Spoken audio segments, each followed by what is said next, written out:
Salut, c'est Trado. Voilà ma mise à jour quotidienne pour l'or. Séance de confirmation aujourd'hui, puisqu'après avoir clôturé au-dessus de la moyenne mobile à cette séance hier, aujourd'hui nous confirmons ce passage, puisque après une attaque baissière contre la M7, eh bien nous avons rebondi et sommes repartis de l'avant. Et finalement, la décrue aujourd'hui reste assez modeste, puisque pour l'instant nous sommes qu'à moins 0,3% de recul. Donc nous sommes pris en étau et je pense que ça va être le cas encore demain entre la moyenne mobile à 7 séances et la moyenne mobile à 20 séances, qui constitue donc la résistance et le support de référence pour demain. Les indicateurs techniques restent cependant dégradés et le MACD donc sous son signal est négatif. Le momentum est également négatif et le stochastique est le seul à adopter une configuration plus positive en étant au-dessus de son signal. Il demeure qu'il y a deux éléments de taille qui plaident pour une pesanteur sur les cours de l'or.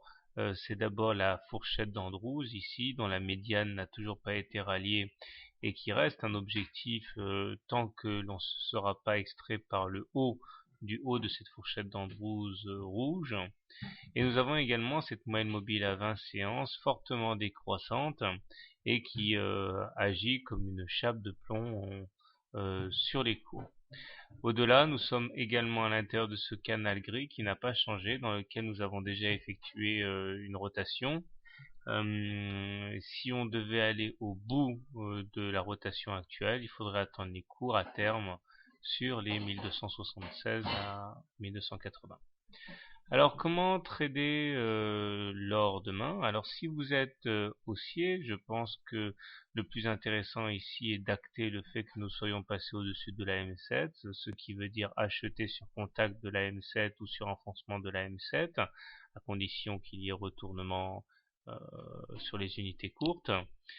Maintenant, donc l'objectif en intraday, la M20 et puis le haut de la fourchette d'Andrews rouge.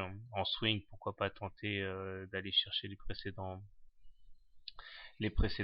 plus hauts.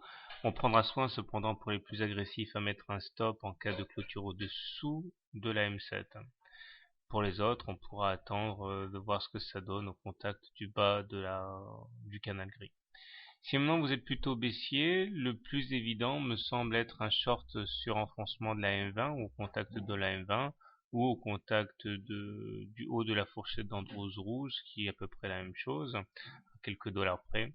Stop loss en cas de clôture au-dessus de la fourchette d'Andrews rouge, et l'objectif étant d'aller chercher en intraday la M7 et puis le bas du canal gris à terme.